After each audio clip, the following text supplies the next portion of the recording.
Hello and welcome back to Officina Virtuale. I'm Ivano and today we're going to be continuing our manual clamp.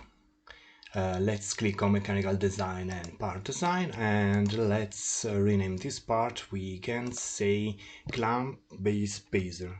Okay, and okay, here we are. Now we can select our YZ plane, and on this plane we can sketch a circle.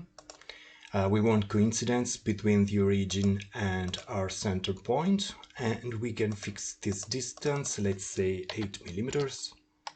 Okay.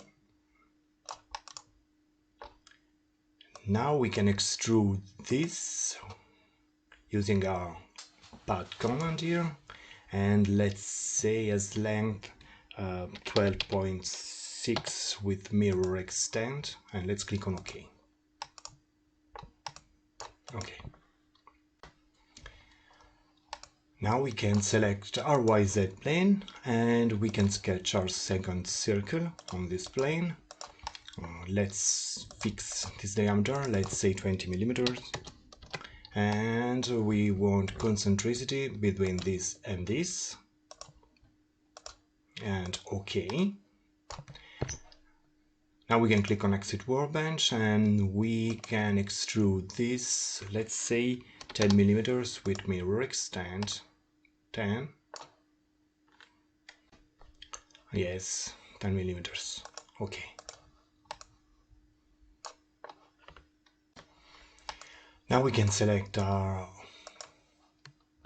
ZX plane, and on this plane now we want another plane. Let's select an offset, and as offset let's say 10 millimeters, and let's click on OK. And on this plane we can realize a hole, so we can select this plane and we can click on hole. Okay. Now let's select the extension. We want up to last. Okay. We can change the definition of our hole. We want a certain hole, and we can select metric thin pitch, let's say M10, like this. As extension,